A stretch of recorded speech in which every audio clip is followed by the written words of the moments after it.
আজকের আলোচনার বিষয় মসজিদ। আলোচনার বিষয় সবাই বলেন, আরো জোরে বলেন। মসজিদের সাথে সম্পর্ক রাখার দরকার আছে না নাই? কাজী নজরুল ইসলাম খুব সুন্দর করে বলেছেন, মসজিদেরই পাশে আমায় কবর দিও ভাই, ঠিক কিনা?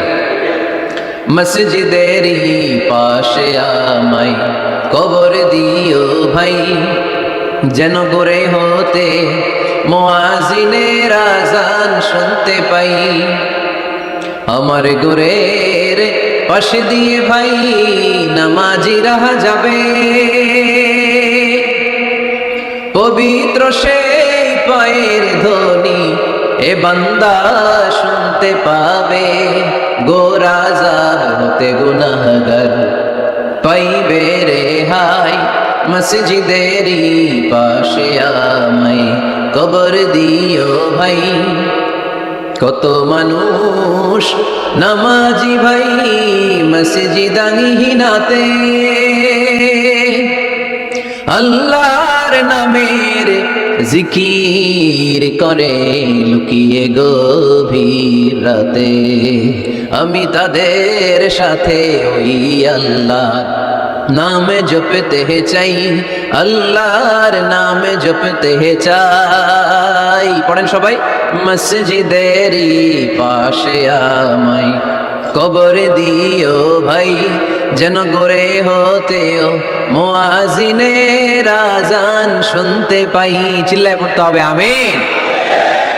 কি দরদ ছিল আমাদের জাতীয় কবি কাজী নজরুল ইসলামের, মসজিদের পাশে আল্লাহ তুমি আমার কবর দিও। আল্লাহ এই দোয়াটা কবুল করে নিয়েছে, ঠিক কিনা? আপনার কবরের পাশে মসজিদ আছে না নাই? আছে। এজন্য মসজিদের সাথে সম্পর্ক জুড়ে দেওয়া এটা ইমানদারের আলামত, আর মসজিদকে ঘৃণা করা এটা মুনাফিকের আলামত। এজন্য আমরা যেন আমাদের হৃদয়টাকে মসজিদের সাথে জুড়ে দেই, মসজিদের সাথে যেন সুসম্পর্ক থাকে। মসজিদ সবার, মসজিদ নিয়ে দলাদলি নাই। দলাদলি আছে অনেক জায়গায়, হানাফি মসজিদ, আহলে হাদিস মসজিদ, এরকম আমরা দেখি বা শুনি, এটা ঠিক না। হানাফি মসজিদ বলে কোনো কথা নাই, আহলে হাদিস মসজিদ বলে কোনো কথা নাই। মসজিদ সবার। ছোট্টখাট্ট বিষয় নিয়ে মসজিদে মারামারি, একজন হাত তোলে আরেকজন তোলে না, কিলাকিলি আছে না নাই? একজন বলে জোরে আমিন, আরেকজন আস্তে আমিন, মারামারি আছে না নাই? এগুলো কি মারামারি করার কোনো বিষয়? কথা বলেন।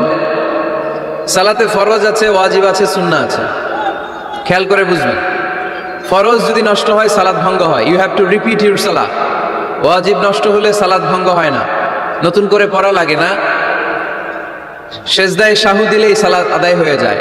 আর সুন্নাহ নষ্ট হলে নামাজ নষ্টও হয় না, নতুন করে পড়াও লাগে না, সৌ সেজদাও লাগে না, নামাজ আদায় হয়ে যায় সুন্নাহ নষ্ট হলে। এই যে হাত তোলা না তোলা, এটা সুন্নাহ। আমিন জোরে বলা না বলা, এটা কি? সুন্নাহ। যেটা কোনো কারণে কেউ না করলেও তার নামাজ কবুল করে নিবে কে? আর এই সব সুন্নত লই আমাদের দেশে কিলাকিলি। মৌলভীবাজারে মাশাআল্লাহ এগুলা নাই, এখানেও আছে। এগুলার অবসান ঘটুক, আমরা চাই কি চাই না? আর কত এই ছোটখাটো বিষয় নিয়ে আমরা এই বিভেদের প্রাচীর আর দেয়ালকে উঁচু করবো আমাদের মাঝখানে? কবে আমরা ঐক্যের সিন্ডিকেট করব? কবে? আর কবে সাদা মনের মানুষ হব? কবে? আর কত? অনেক হয়েছে, আর না, এবার থামেন। বিভেদের প্রাচীরকে ভেঙে চুড়িয়ে দেন। ঐক্যের এমন সিন্ডিকেট করতে হবে যাতে কোনো অপশক্তি এই ঐক্যকে ভাঙতে না পারে, বানচাল করতে না পারে। চিল্লায় বলেন ঠিক কিনা? এজন্য মিউচুয়াল রেসপেক্টের দরকার, পারস্পরিক শ্রদ্ধাবোধ সব ক্ষেত্রে। রাজনীতিতে, সামাজিক অ্যাক্টিভিটিসে আমাদের আলেম ওলামাদের মধ্যে পারস্পরিক শ্রদ্ধাবোধের দরকার, মিউচুয়াল রেসপেক্ট। কেউ কাউরে রেসপেক্ট করে না, আমি যেটা বুঝছি এটাই সব, বাকি সব হারাম, এরকম বলে না অনেকে? এরকম যেন না করি। তাহলে মসজিদ সবার। মসজিদ, আল্লাহর হাবিব সাল্লাল্লাহু আলাইহি ওয়াসাল্লাম খ্রিস্টানদেরকে মসজিদে ঢুকতে দিয়েছেন, আর আমরা মুসলমান ভাইয়ের জন্য মসজিদে তালা ঝুলাই দিই, আছে না নাই? আল্লাহর হাবিব সাল্লাল্লাহু আলাইহি ওয়াসাল্লাম কোথাও গেলেই প্রথমে মসজিদ বানাতেন। কি বানাতেন? মসজিদ বানাতেন। মক্কা থেকে হিজরত করে মদিনায় আসলেন, কোবায় থাকলেন কয়েক সপ্তাহ। কোবা পল্লীতে তিনি মসজিদ বানালেন, মসজিদ কোবা। ওখানে প্রতি শনিবার কেউ যদি ওযু করে ওখানে যে 2 রাকাত নামাজ পড়ে, একটা কবুল উমরার সওয়াব আল্লাহ তাআলা তার আমলনামায় দিয়ে দেয়। মসজিদে কোবা বানালেন। তারপরে মদিনায় এসে মসজিদে নববী বানালেন আল্লাহর হাবিব সাল্লাল্লাহু আলাইহি ওয়াসাল্লাম, মসজিদে নববী। এটা ছিল আল্লাহ রাসূল সাল্লাল্লাহু আলাইহি ওয়াসাল্লামের বৈশিষ্ট্য। কোথাও গেলেই তিনি মসজিদ বানাতেন, মসজিদে নববী। হায় রে, এখন তো কত সুন্দর মসজিদ আমরা দেখি, আমরা যে সালাত পড়ি। আল্লাহর হাবিব সাল্লাল্লাহু আলাইহি সাল্লামের সময় এই মসজিদে নববী কি এরকম ছিল? কথা বলেন। ফ্লোর ছিল বালুর ফ্লোর। কিসের ফ্লোর? আমাদের মসজিদের ফ্লোর কিসের? টাইলস। আর আল্লাহ রাসূল সাল্লাল্লাহু আলাইহি ওয়াসাল্লামের মসজিদে নববীর ফ্লোর কিসের? কথা বলে না। তো আওয়াজ করে উত্তর দেন না কেন? কষ্ট হচ্ছে? দুপুরে খাইছেন না সবাই? কেন খান নাই কেন? রোজা রাখছিলেন? হ্যাঁ, ফজর বাদে আইছি। আচ্ছা ঠিক আছে, ঠিক আছে। আচ্ছা আচ্ছা, সাউন্ড নাই, কথা শোনা যায় না? তো এটা শুনলা কেমনে? জিজ্ঞেস করলাম কথা শোনা যায় না, কয় না। তো এটা শুনলা কি করে? মানে অল্প শোনা যায়, তাই তো? একটু পরে আমার বিদায় ঘন্টা বাজবে, আমি চলে যাব। এই তোমরা ডিস্টার্ব করতে করতে আমার সময় শেষ। তোমরা ডিস্টার্ব করলে তোমাদের লস। আমি আমার টাইমের 1 মিনিটে বেশি যেতে পারবো না, কারণ এখানে আসরের সালাতের আজান শুরু হয়ে যাবে, এরপরে কোনো কথা নাই। আর বক্তব্য লম্বা করা এটা বেদাত। এই বেদাতকে আমি সুন্নাতের মধ্যে আনতে চাচ্ছি। একটা সময়ে একেবারে কমায় নিয়ে আসবো। এত প্রোগ্রামও আমি করতে চাই না। আমি ঘোষণা দিয়েছি আগামী বছর সারা বাংলাদেশে আমার প্রোগ্রাম হবে 50টা। কয়টা? 50টা। এরপরের বছর 30টা, এরপরের বছর 20টা। বিভাগীয় প্রোগ্রাম করলেই চলবে আমার। এক এক বিভাগে যে 2 দিন 3 দিন খালাস। এত দরকার নেই, এত লম্বা চুরের বক্তব্যের দরকার নেই। আধা ঘন্টা চুপ করে শুনেন, কয়েকটা মেসেজ ড্রপ করি। Take it with you to your home, then practice and apply in the society. নিয়ে যান, আমল করেন, সমাজে কাজে লাগান। সমাজটা আলোকিত করে দিবে কে? খুতাবুকুম তাবিলা সালাওয়াতুকুম কাসীরা। আল্লাহর হাবিব সাল্লাল্লাহু আলাইহি ওয়াসাল্লাম বললেন, কিয়ামতের একটা আলামত, কিয়ামতের আগে তোমাদের বক্তব্য হয়ে যাবে লম্বা, সালাত হয়ে যাবে খাটো। সালাতের পরে তাসবিহ পড়তে চায় না লোকজন, ব্যস্ত, মহা ব্যস্ত, সুপার বিজি। কোত্থেকে আসলে এই ব্যস্ততা? আপনি রবের সাথে মুনাজাত, না যাই উনাজি মুনাজাত, আপনার রবের সাথে একাকী নীরবে কথা বলতে মনে চায় না আপনার? তা তো তাড়াহুড়ো কিসের?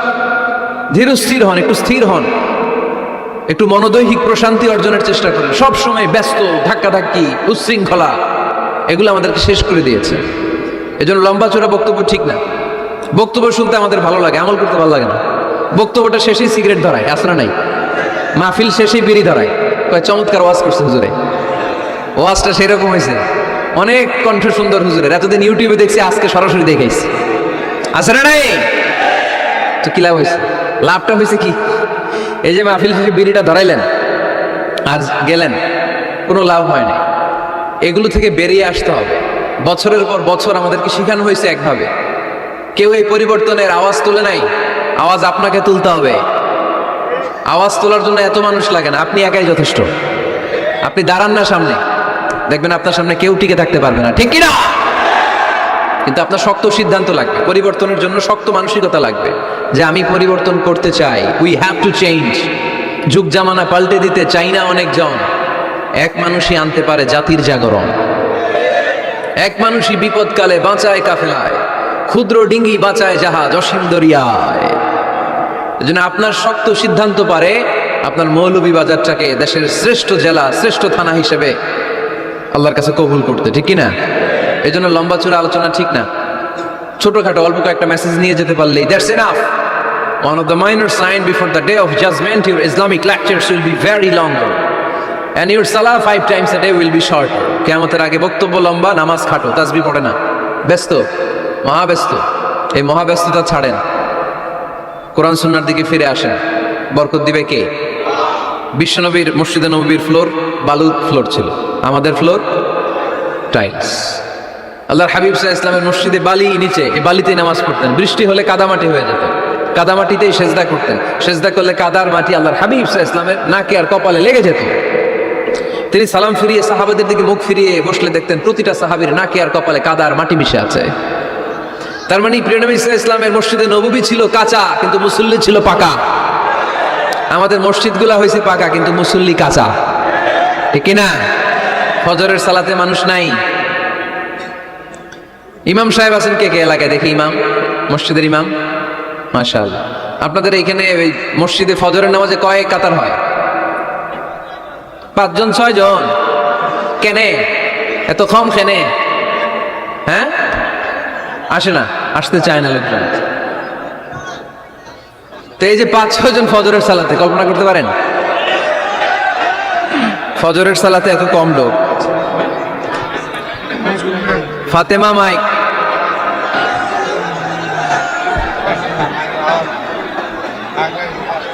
কি হইল মাইকের?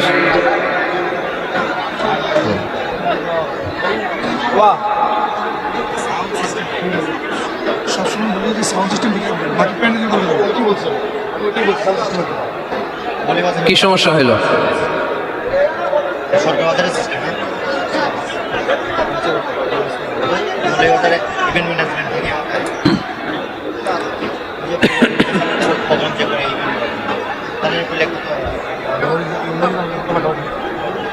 হয়েছে এবার? এবার তো হয় নাই। মাইক ঠিক করেন, মাইক ঠিক করেন। দেখেন দেখেন কি হয়েছে, দেখেন লাইন চিরা গেছে, আসছে। আলহামদুলিল্লাহ পড়েন সবাই, আরো জোরে পড়তে হবে আলহামদুলিল্লাহ। ফজরের জামাতে লোক যায় না, এটা একটা মহামারী। যেদিন ফজরের জামাতের দৃশ্য আর জুমার নামাজের দৃশ্য একরকম হয়ে যাবে, ওই দিনই বাংলাদেশে ইসলাম কায়েম হয়ে যাবে। এখন স্লোগান তুলে বিপ্লব বিপ্লব, ইসলামী বিপ্লব। আর ফজরের সময় আমি কম্বলের ভিতরে, আছে না নাই? কোনো বিপ্লব হবে না। ফজরের নামাজ জামাতে পড়ুন, সকালটারে বরকতময় করে দিবে কে? আল্লাহর হাবিব সাল্লাল্লাহু আলাইহি ওয়াসাল্লামের মসজিদ ছিল সবার জন্য উন্মুক্ত, এখানে সবাই আসতে পারত। এজন্য মসজিদ হবে সবার। আমরা মসজিদের আবাদকারী হতে চাই।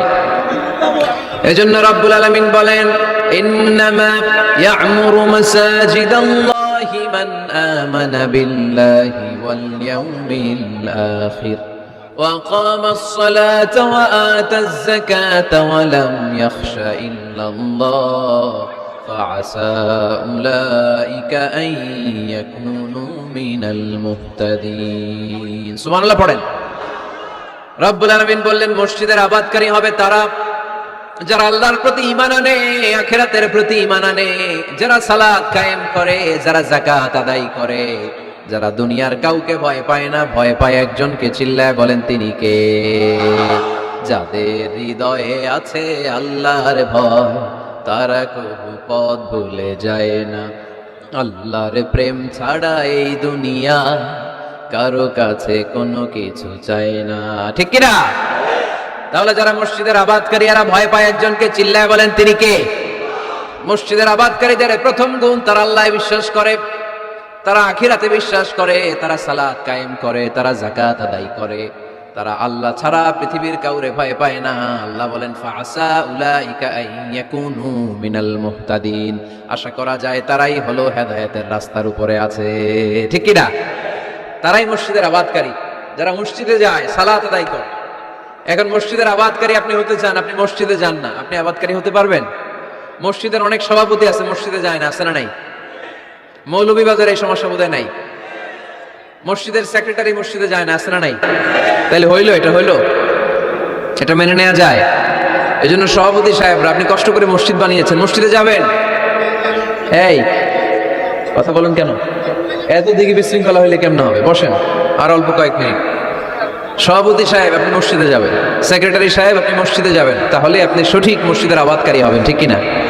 আমরা মসজিদের আবাদকারী হতে চাই ইনশাআল্লাহ। পড়েন উমরানুল মাসাজিদ। মসজিদের আবাদ কি করে করতে হয়?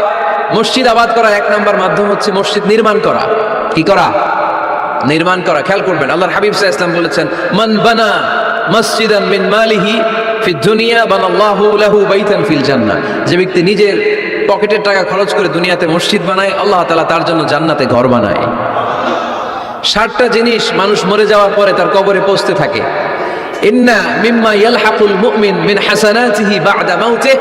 মানুষ মরে যাওয়ার পরেও যে 60টা জিনিস তার কবরে পৌঁছায়, তার মধ্যে একটা হচ্ছে মসজিদান বানাহু। সে যে মসজিদ বানিয়ে গিয়েছে, ওই মসজিদের সওয়াব। সুবহানাল্লাহ পড়েন। আপনি টাকা দিয়ে মসজিদ বানিয়ে দিলেন, ওই মসজিদে মুসল্লিরা নামাজ পড়ে, রোজাদাররা এসে ওখানে ইফতার খায়, তাহাজ্জুদ আদায়কারীরা তাহাজ্জুদ পড়ে, তাদের সওয়াবের কমতি হবে না, কিন্তু তাদের সওয়াবের একটা পার্সেন্টেজ সওয়াব যে ব্যক্তি মসজিদ বানালো তার আমলনামায় আল্লাহ ঢুকিয়ে দেয়। এজন্য বেশি বেশি মসজিদ বানাতে রাজি আছেন তো? তাহলে মসজিদ আবাদ করার প্রথম মাধ্যম হচ্ছে মসজিদ বানানো। 2 নম্বর মাধ্যম হচ্ছে মসজিদে যে জামাতে সালাত আদায় করা। জামাতে সালাতুল জামাআ তাফদুলু সালাতাল ফরযি বি27 দারাজা। ঘরে নামাজ পড়লে, একা একা পড়লে যেই সওয়াব, জামাতে পড়লে 27 গুণ বেশি সওয়াব। সুবহানাল্লাহ বলতে পারলেন না? হে নামাজি আমার ঘরে নামাজ পড়ো আজ, দিল মে তোমার চরণ তলে হৃদয় যায় নামাজ। হে নামাজি আমার ঘরে নামাজে পড়ো আজ দিলে মে তোমার চরণ তলে হৃদয় যায় নামাজ পড়েন আল্লাহু আকবার। কি সুন্দর লিখেছেন কাজী নজরুল ইসলাম। মসজিদ কেমন যেন মসজিদ তার নিজের ভাষায় আল্লাহর কাছে কেঁদে কেঁদে ফরিয়াদ জানায়, আল্লাহ নামাজিরা আমার ঘরে আসে না, কি সুন্দর টাইলস, কি সুন্দর মুসল্লা, কি সুন্দর এয়ার কন্ডিশন, সব আছে কিন্তু মুসল্লি নাই, ঠিক কিনা? মসজিদগুলো আল্লাহর কাছে ফরিয়াদ জানায়, এজন্য আমরা যেন মসজিদমুখী হই। কি মুখী? আওয়াজ করে বলতে হবে, কি মুখী? মসজিদমুখী। তাহলে মসজিদ আবাদের 1 নম্বর পদ্ধতি মসজিদ বানান, 2 নম্বর মসজিদে বেশি বেশি যে জামাতে সালাত আদায় করা, 3 নম্বরে মসজিদের সাথে সম্পর্ক জুড়ে দেওয়া, হৃদয়টা যেন সবসময় মসজিদের সাথে লেগে থাকে। আল্লাহর হাবিব সাল্লাল্লাহু আলাইহি ওয়াসাল্লাম বললেন, সাবাআতুন ইউযিল্লুহুমুল্লাহু ফি যিল্লি ইয়াওমা লা যিল্লা ইল্লা যিল্লু। 7 শ্রেণীর ব্যক্তিকে আল্লাহ তাআলা কিয়ামতের দিন আরশের নিচে ছায়া দিবে, যেদিন আল্লাহর আরশের ছায়া ছাড়া কোনো ছায়া পৃথিবীতে থাকবে না। সেই দিনটা কি এই দিনের মতো? কিয়ামতের দিনটা আজকের এই দিনের মতো হবে? 50,000 বছর হবে। এটা লেন্থ, এটা ডিউরেশন। কাআন সাফসাফা লা তারা ফিহা ইওয়াজা ওয়ালা আমতা, লেভেল প্লেইং ফিল্ড, তামার জমিন। একটু কল্পনা করেন তো ওই দিনটা কত ভয়ঙ্কর। বাবা ছেলেরে চিনবে না ওই দিন, ছেলে বাবারে চিনবে না, স্ত্রী স্বামীকে চিনবে না, স্বামী স্ত্রীকে চিনবে না, পীর সাহেব মুরিদ চিনবে না, মুরিদ পীর সাহেবকে চিনবে না, নেতা কর্মীকে চিনবে না, কর্মী নেতাকে চিনবে না। হায় হায়, ইয়া নাফসি বলে কাঁদবে।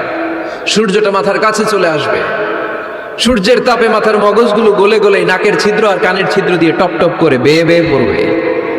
তৃষ্ণায় মানুষগুলো পাগল পাড়া, জিহ্বাটা বের হয়ে নাভি পর্যন্ত ঝুলতে থাকবে। সেদিন সবাই পাগলের মতো ছুটতে থাকবে, কোনো ছায়া নাই আল্লাহর আরশের ছায়া ছাড়া। আল্লাহর হাবিব বললেন, 7 শ্রেণীর ব্যক্তিকে আল্লাহ তাআলা আরশের নিচে ছায়া দিবেন।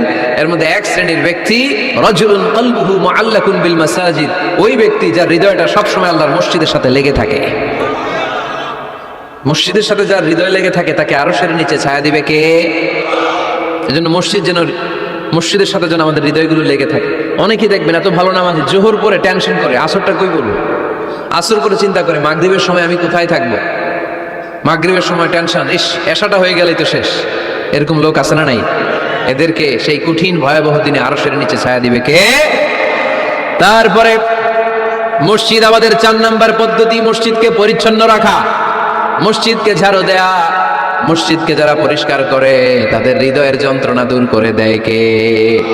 সাইয়েদনা ইব্রাহিম আলাইহিস সালাম এবং ইসমাঈল আলাইহিস সালামকে আল্লাহ তাআলা আদেশ করেছেন, তাহহিরা বাইতিয়া লিত-তাইফিনা ওয়াল আকিফিনা ওয়ার রুকআই সুজুদ। হে ইব্রাহিম ইসমাঈল, বাপ বেটা দুইজন মিলে মসজিদ ঝাড়ু দাও। কি ঝাড়ু দাও? মসজিদেরি ঝাড়ু বড়দার, ও কামারে হাত শোনো আমারে মুনাজাত। পড়েন, শোনো শোনো ইয়া ইলাহি আমারে মুনাজাত, শোনো আমারে মুনাজাত। পড়েন আমিন। মসজিদ ঝাড়ু দেওয়া মসজিদ আবাদের অন্তর্ভুক্ত। আপনারা কেউ কোনোদিন মসজিদ ঝাড়ু দিয়েছেন নাকি? কে কে দিয়েছেন দেখি? সবাই মসজিদের খাদেম? মাশাআল্লাহ, আমিও দিছি মসজিদ ঝাড়ু, অনেক দিছি। মাশাআল্লাহ, আল্লাহ তুমি কবুল করো। যাদের হৃদয়ে বড় জ্বালা, ফ্যামিলিতে সুখ নাই, শান্তি নাই, তারা হৃদয়ে প্রশান্তি আনতে চাইলে এতিমখানায় যাবেন, এতিমের মাথায় হাত বুলিয়ে দিবেন, এতিমের মুখে খাবার তুলে দিবেন, আপনার হৃদয়টারে নরম করে দিবে কে? আল্লাহর ঘর মসজিদে যাবেন, নিজ হাতে মসজিদটারে একটু পরিষ্কার করে দিবেন, আপনার জীবনটারে উজালা করে দিবে কে? তাহলে এগুলো করার মাধ্যমে আমরা মসজিদের আবাদ করতে চাই। আমরা মসজিদের আবাদকারী হতে চাই কি চাই না? আল্লাহর ঘর মসজিদ আবাদ করার মতো শ্রেষ্ঠ কাজ পৃথিবীতে হতে পারে না। এই মসজিদের কিছু আদব আছে, আল্লাহ রাসূল সাল্লাল্লাহু আলাইহি ওয়াসাল্লাম বলেছেন, এই আদবগুলো মেনটেন করে যেন আল্লাহর ঘর মসজিদের সাথে আমরা ব্যবহার করি। মসজিদের 1 নম্বর আদব হচ্ছে মসজিদে ওযুর সাথে প্রবেশ করা। কিসের সাথে? ওযু করে পরিচ্ছন্ন হয়ে মসজিদে প্রবেশ করা। এজন্য অপবিত্র অবস্থায় গোসল ফরজ, এরকম অবস্থায় মসজিদে ঢোকা যাবে? কথা বলেন, ঢোকা যায়? যেই নারীদের মাসিক চলতেছে, মেনস্ট্রুয়েশনাল পিরিয়ড চলতেছে, ওই নারীদের পক্ষে মসজিদে ঢোকা জায়েজ আছে? নাই। তাহলে এটা হলো 1 নম্বর আদব। মসজিদে ঢোকার সময় কি করে ঢুকবো? ওযু করে। আওয়াজ করে বলেন, কি করে ঢুকবো? ওযু করে। 2 নম্বর আদব হচ্ছে মসজিদে যাওয়ার সময় সবচেয়ে ভালো জামাটা পরে যাবে, সবচেয়ে ভালো পাঞ্জাবিটা পরে যাবে। জানতো আপনারা? না সবচেয়ে সিরাটা পরে যাবে? হ্যাঁ, অনেকের নামাজের জন্য একটা পুরান জামা আছে, সিরা পাড়া, এদিকে হাত উঠালে দিতে দেখা যায়, আছে না নাই? সবচেয়ে সিরাপাড়াটা রাখে নামাজের জন্য, কপাল পোড়া। আর সুন্নাতে খাতনার অনুষ্ঠানে গেলে মাশাআল্লাহ লেহেঙ্গা গায়ে দিয়ে যায়, আছে না নাই? না, আপনি ইবাদতের জন্য সবচেয়ে সুন্দর জামাটা রাখবেন। এজন্য রাব্বুল আলামিন বলেন, ইয়া বানি আদম খুযু যিনাতাকুম ইনদা কুল্লি মসজিদ। ও বনি আদম, তুমি যখন আল্লাহর ঘর মসজিদে ঢুকবা, ও বনি আদম, তুমি যখন নামাজের মুসল্লায় দাঁড়াবা, তোমার সবচাইতে দামি, সবচাইতে সুন্দর জামাটা গায়ে দিয়ে তুমি নামাজে দাঁড়াও, ঠিক কি না? তাহলে এখন মসজিদে যাওয়ার সময় কি গায়ে দিয়ে যাবেন বলেন? খিতা করবাই, হ্যাঁ মাশাআল্লাহ, হ্যাঁ সবচেয়ে ভালো কাপড়টা আয়রন করে পারফিউম মেখে তারপরে আমরা যাব। রাজি আছেন তো? 3 নাম্বার আদাব হচ্ছে মসজিদে ঢোকার সময় বাম পা দিয়ে ঢুকতে হয়।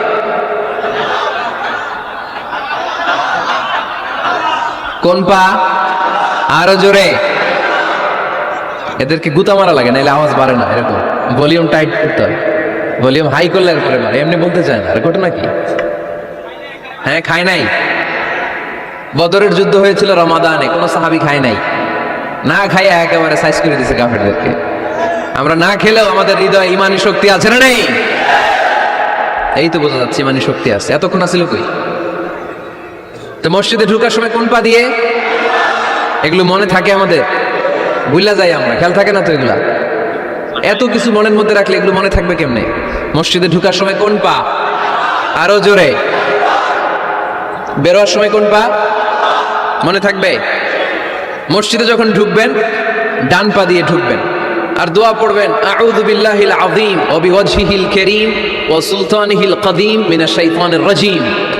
বিষ্ণু ইসলাম বললেন, যে ব্যক্তি মসজিদে ঢোকার সময় এই দোয়াটা পড়বে, শয়তান আফসোস শুরু করে, সে বলে, হায় হায়, আজকের দিনের জন্য, সারা দিনের জন্য তো তুই আমার ওয়াসওয়াসা থেকে বেঁচে গেলি, আজকের সারা দিনের জন্য তোরে আমি হারালাম, আজকের সারাটা দিন আল্লাহর পক্ষ থেকে প্রোটেকশন নিয়ে তুই বেঁচে গেলি, আজকের জন্য যা, কালকে তোরে আমি ধরবো।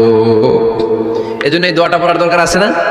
আউযু বিল্লাহিল আযীম ওয়া বিওয়াজহিল কারীম ওয়া সুলতানিহিল কদীম মিনাশ শাইতানির রাজীম। 4টা বাক্যের দোয়া। মুখস্থ করতে কষ্ট হলে যে ইউটিউবে চলে যাবে আজকেই, ওখান থেকে শুনে আপনারা মুখস্থ করে নেবেন, এই দোয়াটা পড়বেন। তাহলে ওই দিনের জন্য শয়তানের ওয়াসওয়াসা, টেম্পটেশন, প্রভোকেশন থেকে আপনি আল্লাহ তাআলার প্রোটেকশনে চলে গেলেন। সুবহানাল্লাহ পড়েন। তারপরে আল্লাহর হাবিব বললেন, ঢোকার আগে আমারে সালাম দাও। পড়বেন, আসসালামু আলাইকা আইয়ুহান নাবিয়্যু ওয়া রাহমাতুল্লাহি ওয়া বারাকাত। এই 2টা জিনিস যখন করে ফেললেন, তখন ডান পা দিয়ে পড়বেন, আল্লাহুম্মা ইফতাহ লি আবওয়াবা রাহমাতিক। সুবহানাল্লাহ পড়েন। আল্লাহুম্মা ইফতাহ লি, ও আল্লাহ আমার জন্য তুমি খুলে দাও আবওয়াবা রাহমাতিক, তোমার রহমতের দরজা। তার মানে মসজিদে ঢুকলে রহমত পাওয়া যায় কি যায় না? মসজিদে ঢুকলে পাওয়া যায় রহমত, মসজিদের বাইরে রহমতের কথা আল্লাহ বলে নাই। মসজিদের ভিতরে রহমত। কোথায় রহমত? কোথায়? মসজিদের ভিতরে রহমত আছে না? তার প্রমাণ, মসজিদে ঢুকলেই শান্তি লাগে কেমন জানি, আর ঘুমে ধরে। মসজিদে ঘুমাইছেন কারা কারা দেখি? সবাই ঘুমাইছেন? আরে আমি কত ঘুমাইছি। জুমার নামাজের সময় যে কি ঘুম আসে, আসে আসে, কমন পড়ছে, একেবারে কমন পড়ে গেছে, ঘুম আসে। কারণ রহমতের ঝিরি ঝিরি বাড়ি ধারা আল্লাহ তাআলা আরশের উপর থেকে নাজিল করতে থাকে, আর এই রহমতের কারণে হৃদয়টা প্রশান্ত হয়ে যায়, অনেকের ঘুমও চলে আসে, ঠিক কি না? এজন্য আল্লাহুম্মা ইফতাহ লি আবওয়াবা রাহমাতিক, ও আল্লাহ তোমার রহমতের দরজাগুলো আমার জন্য খুলে দাও। এই দোয়া করলে রহমতের দরজা খুলে দেয় কে? আবার মসজিদ থেকে যখন বের হবেন তখন কোন পা দিয়ে? জোরে বলেন। বাম পা দিয়ে কি পড়বেন? আল্লাহুম্মা ইন্নী আসআলুকা মিন ফাদলিক, ও আল্লাহ তোমার কাছে আমি তোমার পক্ষ থেকে ফদল চাই, মানে রিজিক চাই। রিজিক দেওয়ার মালিককে। তার মানে খুব সোজা সাপটা কথা হচ্ছে, মসজিদের ভিতরে পাওয়া যায় রহমত, আর বাইরে পাওয়া যায় ফদল বা রিজিক। বাইরে পাওয়া যায় কি? রিজিক। মসজিদের ভিতরে রিজিক আছে। তার মানে সারাদিন মসজিদে বসে থাকলে রিজিক মিলবে? নামাজের সময় নামাজ পড়তে হবে, কাজের সময় কাজ করতে হবে, এটাই হচ্ছে ইসলামের বিধান। নামাজের সময় নামাজ, কাজের সময়, আমি প্রশ্ন করবো আওয়াজ করে উত্তর দেন, নামাজের সময়, কাজের সময়, নামাজের সময়, কাজের সময়, এটা মনে থাকবে? এজন্য আল্লাহ বলেন ফাইদা কুদিয়াতিস সালাতু ফান্তাশিরু ফিল আরদি ওয়াবতাগু মিন ফাদলিল্লাহ। যখন তোমাদের সালাত শেষ হয়ে যায়, আল্লাহর রিজিক অন্বেষণের জন্য আল্লাহর জমিনে তোমরা ছড়িয়ে যাও। নামাজের সময় আসবেন, নামাজ শেষ বের হয়ে যান, ফান্তাশিরু ফিল আরদ, জমিনে ছড়িয়ে পড়ো। নামাজ শেষ চেয়ারম্যান সাহেব চলে যাবে ইউনিয়ন পরিষদের ভেতরে, ছাত্ররা চলে যাবে হাই স্কুলে, মেম্বার অফ দ্য পার্লামেন্ট চলে যাবে সংসদে, সেনাবাহিনীর লোকেরা চলে যাবে ক্যান্টনমেন্টে, ব্যবসায়ীরা চলে যাবে তাদের বাজারে, সিএনজি ওয়ালারা সিএনজি নিয়ে ব্যবসা শুরু করবে, রাস্তায় নেমে যাবে, চিল্লায় বলেন ঠিক কিনা? এটাই ইসলামের বিধান। নামাজের সময় নামাজ, কাজের সময়। আচ্ছা, তাহলে প্রথম সুন্নাত পেলাম, পবিত্র হয়ে ঢুকবো, ভালো জামা পরে ঢুকবো 2 নাম্বার। 3 নাম্বার, ঢুকার সময় কোন পা, বের হওয়ার সময় 4 নাম্বার, মসজিদে ঢুকেই 2 রাকাত। মসজিদে ঢুকে কয় রাকাত পড়েন আপনারা? তাহিয়াতুল মসজিদ, মসজিদে আপনি ওয়েলকাম জানাবেন, ঢুকেই 2 রাকাত পড়বেন, ওযু করলে 2 রাকাত। আল্লাহর হাবিব সাল্লাল্লাহু আলাইহি ওয়াসাল্লাম মসজিদে নববীতে জুমার খুতবা দিচ্ছেন। খুতবা চলাকালীন সময়ে এক সাহাবী এসে মসজিদের মধ্যে বসে পড়লেন। আল্লাহর হাবিব সাল্লাল্লাহু আলাইহি ওয়াসাল্লাম সাহাবীরে বললেন দাঁড়াও। সাহাবী দাঁড়ালেন। আল্লাহর নবী জিজ্ঞেস করলেন কেন বসে পড়লা, 2 রাকাত পড়ছো নাকি? সাহাবী বলে পড়ি নাই। বিশ্বনবী বললেন তাহলে তাড়াতাড়ি 2 রাকাত নামাজ পড়ে বসে যাও। সুবহানাল্লাহ পড়ো। 2 রাকাত পড়ো নাই তো পড়ো, দাঁড়াও, তারপরে বসো। দেখেন খুতবা চলাকালীন সময়ে আমাদের খতিবরা কখনো খুতবা থামায়? কথা বুঝেন নাই? জুমার খুতবা আপনারা শুনেন না? খুতবা চলতেছে, ওই মুহূর্তে ইমাম সাহেবরা কখনো খুতবা থামায়? মাঝখানে কোনো ঝামেলা হলে থামায় না। প্রথম খুতবা শেষ, বসে, তারপরে দ্বিতীয় খুতবা। খুতবার মাঝখানে কোনো থামাথামি নাই। কিন্তু আল্লাহর হাবিব সাল্লাল্লাহু আলাইহি সাল্লাম কেমন খতিব ছিলেন দেখেন। আল্লাহর হাবিব সাল্লাল্লাহু আলাইহি সাল্লামের খুতবা দেওয়ার স্টাইল এন্ড অ্যাটিটিউড এবং আমাদের খুতবা দেওয়ার স্টাইল এন্ড অ্যাটিটিউড, আল্লাহ রাসূল সাল্লাল্লাহু আলাইহি সাল্লামেরটা কত প্রাণবন্ত ছিল। আল্লাহ রাসূল সাল্লাল্লাহু আলাইহি সাল্লাম সোসাইটি ওরিয়েন্টেড একজন পার্সোনালিটি ছিলেন, সমাজের মানুষ কেন্দ্রিক, খুব সামাজিক ছিলেন আল্লাহ রাসূল সাল্লাল্লাহু আলাইহি সাল্লাম। তিনি দেখলেন একজন বসে পড়ছে, উনি খুতবা থামায় দিলেন। জুমার খুতবা থামায় বললেন এই নামাজ পড়ছো না, পড়ো 2 রাকাত পড়ো। আবার খুতবা শুরু করলেন। সুবহানাল্লাহ পড়বেন না? একবার তিনি খুতবা দিচ্ছেন, দেখলেন আল্লাহ রাসূল সাল্লাল্লাহু আলাইহি ওয়াসাল্লামের 2 জন নাতি হাসান আর হুসাইন রাদিয়াল্লাহু তাআলা আনহুমা, ছোট্ট মানুষ, কাতারের ভিতরে ঢুকে কোনো সাহাবী টুপি টান দেয়, কারো পাগড়ি ধরে টান দেয়, একজন এদিকে দৌড় দেয়, আরেকজন ওদিকে দৌড় দেয়। মসজিদে একটা ডিস্টার্ব হচ্ছে। আল্লাহর হাবিব সাল্লাল্লাহু আলাইহি ওয়াসাল্লাম খুতবা থামিয়ে দিলেন, মিম্বার থেকে নেমে আসলেন, 2 নাতিকে 2 হাতে ধরলেন, ধরে আস্তে করে জান্নাতের এই 2 সর্দারকে নিয়ে মিম্বারের উপরে দাঁড়ালেন। এই হাতে এই নাতি, ওই হাতে আরেক নাতি। এরপর দাঁড়িয়ে দাঁড়িয়ে তিনি বাকি খুতবা দিলেন। পড়েন সুবহানাল্লাহ। কত প্রাণবন্ত খুতবা। উনিও খুতবা দিতেন, আমরাও খুতবা দেই। আল্লাহর হাবিব সাল্লাল্লাহু আলাইহি ওয়াসাল্লাম খুতবা দিচ্ছেন, এক সাহাবী এসে বলল ইয়া রাসূলুল্লাহ মদিনায় দুর্ভিক্ষ, বৃষ্টি নাই, আপনি বৃষ্টির দোয়া করেন। রাসূল সাল্লাল্লাহু আলাইহি ওয়াসাল্লাম খুতবা থামায় দিলেন, থামায় দিয়ে দোয়া শুরু করলেন। আল্লাহুম্মা আসকিনা গাইসান মুগীসান মারিআন মুরিআন নাফিআন গায়রা দার আজিলান গায়রা আজিল। আল্লাহ উপকারী বৃষ্টি দেন, যে বৃষ্টিতে আমাদের ফসল জন্মাবে, সবুজ ঘাস লতা পাতা জন্মাবে, আমাদের গবাদি পশুর রিজিক বাড়বে, এরকম উপকারী বৃষ্টি আমাদেরকে দিয়ে মদিনাটারে ধন্য করে দেন। বৃষ্টি শুরু হলো, জুমাবার বৃষ্টি, শনি রবি সোম মঙ্গল বুধ বৃহস্পতি শুক্র, টানা 7 দিন বৃষ্টি। এবার বৃষ্টির চোটে মদিনায় বন্যা হয়ে গেছে। এতদিনে দুর্ভিক্ষ, এতদিনে কি? এখন বৃষ্টির বরকতের দোয়া করছে, বৃষ্টিতে এবার বন্যা। যেই সাহাবী বৃষ্টির জন্য দোয়া করতে বলেছিলেন, পরের জুমাবারের খুতবার সময় এসে ওই সাহাবী বললেন ইয়া রাসূলুল্লাহ, আবার খুতবার মাঝখানে ইয়া রাসূলুল্লাহ আর বৃষ্টির দরকার নেই, আর দরকার নেই, এবার বৃষ্টি বন্ধের দোয়া করেন। আল্লাহর হাবিব সাল্লাল্লাহু আলাইহি ওয়াসাল্লাম খুতবা থামিয়ে আবার বন্ধের দোয়া, আল্লাহুম্মা হাওয়ালাইনা ওয়ালা আলাইনা, হে আল্লাহ আমাদের চারিদিকে দেন, মদিনাতে আর বৃষ্টির দরকার নাই। চিল্লায় পড়েন সুবহানাল্লাহ। এজন্য খতিব হবে এরকম প্রাণবন্ত খতিব।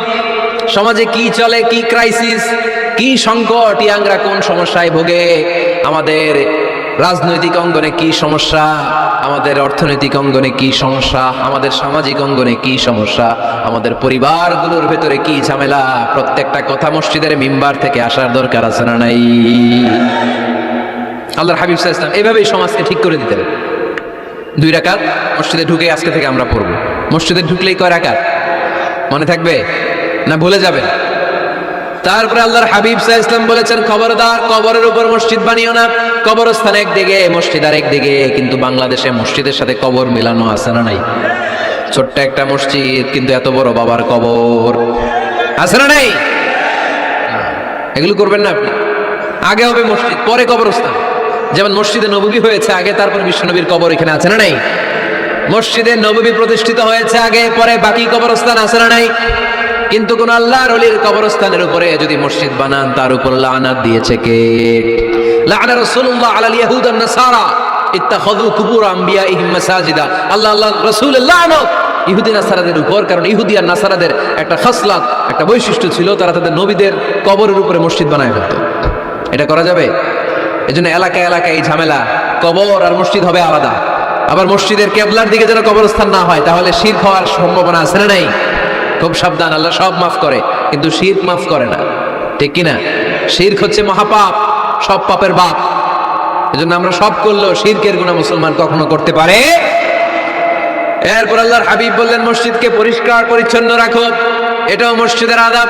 মসজিদে আতর লাগিয়ে দেন, বাখুর জ্বালিয়ে দেন।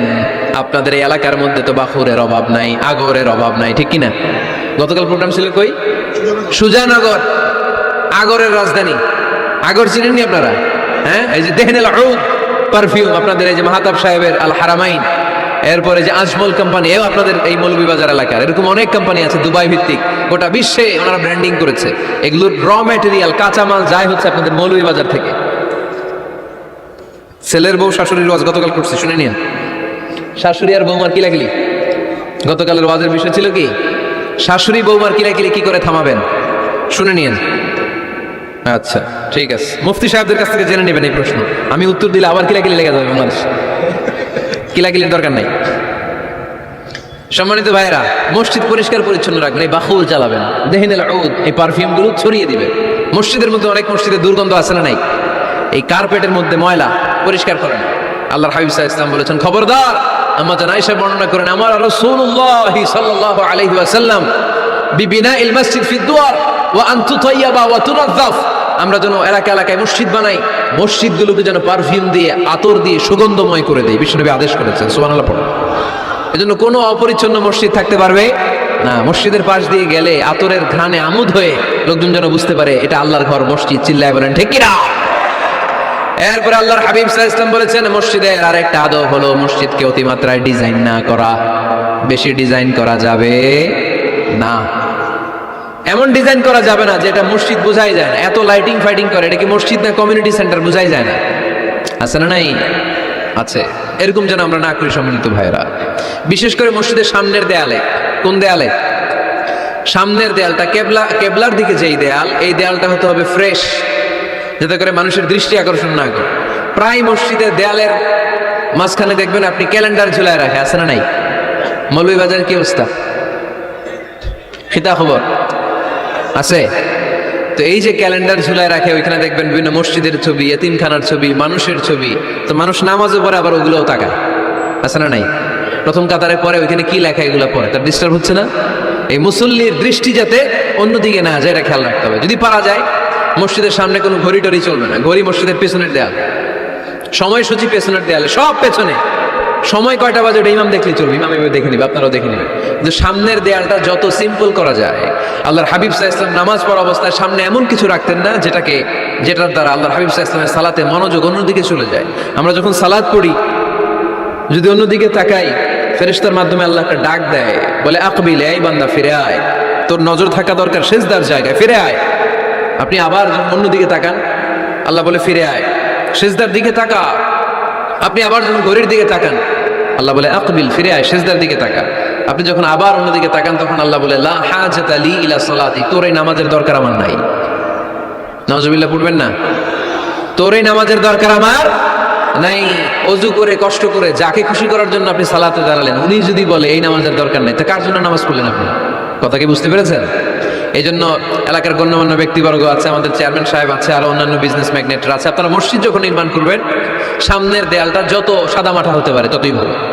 এমনকি জায়নামাজের মধ্যে এখন কাবা ঘরের ছবি আছে না নাই? আছে না? কি মুসলমান আমরা, নিজের কাবারে নিজে লাথি মারি নামাজের আগে, মনের অজান্তে নিজের কাবাকে নিজে লাথি মারছি। এরকম জায়নামাজ ব্যবহার করা নিষেধ, চিল্লায় বলেন ঠিক কিনা? সাদা ফ্রেশ জায়নামাজ বাজারজাত করেন, আপনাদের সিদ্ধান্তই ওনাদের ব্যবসা বয়কট হয়ে যাবে। আপনারা যদি এখন থেকে মসজিদের মিনারা আর কাবা ঘরের যে প্রতিকৃতি বা ছবি, এরকম ছবি সম্বলিত জায়নামাজ কিনা বন্ধ করে দেন, এদের মার্কেট থাকবে? কথা বলেন। কালকে থেকে আমরা জায়নামাজ কেনার সময় ফ্রেশ জায়নামাজ কিনব। কোনো মসজিদ, কোনো মিনার, আমাদের কাবা ঘরের ছবি সম্বলিত কোনো জায়নামাজ কিনা যাবে? আওয়াজ করে বলেন যাবে? যাবে না। এগুলো হচ্ছে মসজিদের আদাব, এগুলো রক্ষা করে মসজিদে ঢোকার দরকার আছে না নাই? পৃথিবীতে 3টা মসজিদ সবচাইতে শ্রেষ্ঠ মসজিদ, কয়টা? আওয়াজ করে বলেন না। 1 নাম্বার মসজিদুল হারাম, ফাওয়াল্লু উজুহাকুম শাতরা, যেখানেই তোমরা নামাজ পড়ো না কেন মসজিদের হারামের দিকে হয়ে নামাজ পড়ো। কিবলা কোন দিকে আজকে? এদিকে, এইদিকে কিবলা। আমি যদি এদিকে হয়ে পড়ি নামাজ হবে না? হবে না কেন? কারণ কিবলামুখী হয়ে নামাজ পড়া ফরজ। চিল্লায় বলেন ঠিক কিনা? মসজিদুল হারাম পৃথিবীর প্রথম মসজিদ। ওখানে একটা ঘর আছে, ঘরটার নাম হলো কাবা। ইন্না আউওয়ালা বাইতিন উদিআ লিন-নাসি লাল্লাযী বিবাক্কাতা মুবারাকা। এই পৃথিবীর প্রথম ঘর, যেই ঘরটা স্থাপিত হয়েছে বাক্কা শহরে। বাক্কা মক্কার আগের নাম, এখন শহরের নাম বাক্কা। আগে নাম ছিল কি? সবাই বলেন কি নাম ছিল? বাক্কা। এটা পৃথিবীর আদি ঘর, সব নবীদের পরশধন্য পদধূলিতে এই জায়গাটা বরকতময় হয়েছে। এটা এমন ঘর যেই ঘরের চারদিকে 1 রাকাত নামাজ পড়লে 1 লক্ষ রাকাতের সওয়াব পাওয়া যায়। হজ উমরা করেছেন কে কে দেখি? হজ উমরা করেছেন আপনারা না? মাশাআল্লাহ। আমরা যারা করতে পারি নাই, আল্লাহ তাদেরকে তৌফিক দাও। আমরা যেন এই কাবা ঘরে যে প্রাণ ভরে সালাত আদায় করতে পারি, আল্লাহ তৌফিক দান করো। আমরা যেন মসজিদে নববীতে যে প্রাণ ভরে সালাত করতে পারি, তৌফিক দান করো। আল্লাহর হাবিব সাল্লাল্লাহু আলাইহি ইসলামের কবরের সামনে দাঁড়িয়ে যেন আমরা প্রাণ খুলে মন প্রাণ উজাড় করে বিশ্বনবী সাল্লাল্লাহু আলাইহি ইসলামকে সালাম দিতে পারি, আল্লাহ তৌফিক দান করো। এই কাবা ঘরকে কেন্দ্র করে প্রতিদিন 100টা রহমত নাজিল হয়। আওয়াজ করে বলেন কয়টা? আল্লাহর হাবিব বললেন প্রতিদিন, প্রতিনিয়ত 100টা রহমত নাজিল হতেই থাকে। 60টা রহমত তাদের উপর নাজিল হয় যারা কাবা ঘরের চারদিকে তাওয়াফ করে। 40 লিল মুসাল্লিন, বাকি 40টা নাজিল হয় যারা কাবা ঘরের পাশে নামাজ পড়ে। 20 লিন নাযিরিনা ইলাল কাবা, বাকি 20টা রহমত প্রতিনিয়ত নাজিল হয় যারা তাওয়াফ করে না, সালাত আদায় করে না, শুধু কাবার গিলাফের দিকে তাকিয়ে থাকে। কাবার দিকে তাকায় থাকলেই সওয়াব। সুবহানাল্লাহ পড়েন। 1 রাকাতে কয় লক্ষ রাকাতের সওয়াব? এজন্য আল্লাহর হাবিব সাল্লাল্লাহু আলাইহি ওয়াসাল্লাম বলেছেন লা তুশাদ্দুর রিহাল ইল্লা ইলা সালাসাতি মাসাজিদা, স্পেশাল ভার্চু এন্ড রিওয়ার্ড, বিশেষ সওয়াবের নিয়তে পৃথিবীর এই 3টা জায়গা ছাড়া কোথাও নিয়ত করে ভ্রমণ করা জায়েজ নাই। 1 হচ্ছে মসজিদুল হারাম, 2 হচ্ছে মসজিদ নববী, 3 হচ্ছে মসজিদুল আকসা। এই 3টা মসজিদ ছাড়া পৃথিবীর কোনো মসজিদে নিয়ত করে সফর করা যাবে না, বিশেষ নিয়তে সফর করা যাবে না। যে আমি যদি এই মৌলভীবাজারের জামে মসজিদে যাই বেশি সওয়াব পাওয়া যাবে, এই নিয়তে সফর করা যাবে না। বেশি সওয়াব শুধু এই 3 মসজিদে। মসজিদুল হারামে 1 রাকাতে কত রাকাতের সওয়াব? কথা কয় না, বুঝে নাই বোধহয়। কয় লক্ষ? আর মসজিদে নববীতে 1 রাকাতে 1000 রাকাতের সওয়াব। আরেক বর্ণনায় আছে 50,000, বর্ণনাটা দুর্বল। সহিহ বর্ণনায় এসেছে 1 রাকাতে 1000 রাকাতের সওয়াব। মসজিদুল আকসায় সালাত করলে 1 রাকাতে, এক বর্ণনায় এসেছে 250 রাকাতের সওয়াব, আরেক বর্ণনায় এসেছে 500 রাকাতের সওয়াব। এই 3টা মসজিদ ছাড়া পৃথিবীর অন্য কোনো মসজিদে যে নামাজ পড়লে বেশি সওয়াব হবে, এই নিয়তে সফর করা যাবে? চিল্লায় বলেন যাবে। তবে মসজিদটা দর্শন করার জন্য যেতে পারবেন। মসজিদটা দেখতে কেমন, এটার ক্যালিগ্রাফিক্যাল ডিজাইন কেমন, এটার আর্কিটেকচারাল ডিজাইন কেমন, এটার দৃষ্টিনন্দন সৌন্দর্য কেমন, মসজিদটা দেখতে কেমন, দেখতে যেতে পারবেন। কিন্তু বিশেষ সওয়াব রিওয়ার্ড এই 3টা মসজিদ ছাড়া অন্য কোনো মসজিদের জন্য হবে না। এই মসজিদ হচ্ছে আমাদের সামাজিক ঐক্যের কেন্দ্রবিন্দু, এটা হচ্ছে আমাদের কমিউনিটি সেন্টার। আমরা শুধু নামাজের জন্য মসজিদকে ইউজ করি, এছাড়া আরো অনেক ইউসেজ আছে মসজিদের। খেয়াল রাখবেন, আমাদের মুসলমানদের মসজিদ হিন্দুদের মন্দিরের মতো নয়। কোথায় আজান হইছে? শেষ করে দিব না? সুবহানাকাল্লাহুম্মা ওয়া বিহামদিকা।